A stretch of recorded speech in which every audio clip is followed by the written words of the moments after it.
মরহুমা বেগম খালেদা জিয়া নিজে বলেছিল আমরা সুযোগ পেলে এই সংবিধানকে আমরা ছুঁড়ে ফেলে দেব। সংবিধান নিয়ে বিতর্ক যেন একেবারেই থামছে না, ঠিক আছে।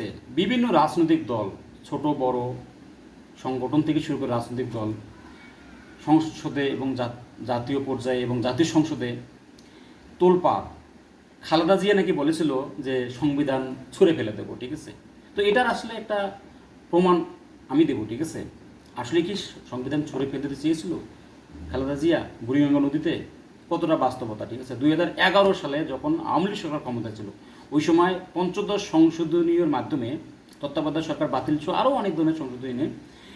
তো আওয়ামী লীগ সরকার সারা জীবন টিকে থাকার জন্য এই সংশোধনীগুলো কিন্তু আনে। কিন্তু ওই সময় খালেদা জিয়া কোনো একটা পথসভায় 11 জুলাই 2011 আজকে বাংলাদেশ রক্ষা পেলে, তাহলে গণতন্ত্র রক্ষা পেলে এই সংবিধান হলো আওয়ামী লীগের একটি ইশতেহার। এই সংবিধানকে যেই দিন জনগণের সরকার আসবে সেই দিন এই সংবিধানকে ছুঁড়ে ফেলে দেওয়া হবে।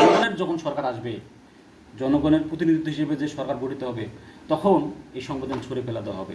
পঞ্চদশ সংশোধনী এমনভাবে করা হয়েছিল আওয়ামী লীগ সরকার সারা জীবন যাতে টিকে থাকতে পারে, ঠিক আছে।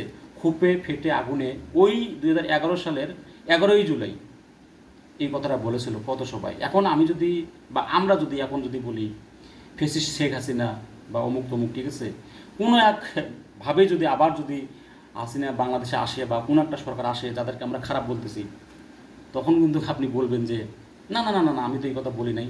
ব্যাপারটা হলো এরকম, ঠিক আছে। আসলে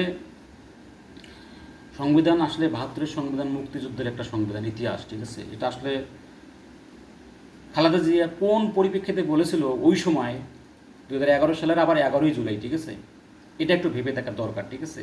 এটা নিয়ে যেন রাজনীতি চলতেছে বিভিন্ন পর্যায়ে, এনসিপি থেকে শুরু করে জামায়াত, মানে সুযোগ পাইছে একটা, ঠিক আছে।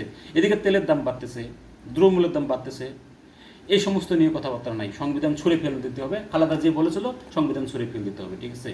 মানে এই যে একটা কথাবার্তা, ঠিক এইটা নিয়েই যেন মানে সমালোচনা, আলোচনা, কথাবার্তা ছুঁড়ে ফেলে দিতে হবে, ঠিক আছে। আর কিছু নেই, মানে ছুঁড়ে ফেলে দেওয়া লাগবে, ঠিক আছে। কিন্তু তেলের দাম বাড়তেছে, দ্রব্যমূল্যের দাম বাড়তেছে, এটা নিয়ে কোনো কেউ কথা বলে না, ঠিক আছে। বাংলাদেশের মানুষ, আমরা সাধারণ জনগণ অতিষ্ঠ হয়ে গেছে, ঠিক আছে। তেল পাচ্ছে না, ঘন্টার পর ঘন্টার লাইনে দাঁড়িয়েও তেল পাওয়া যায় না, ঠিক আছে। এই হলো আমাদের বাংলাদেশ, ঠিক আছে।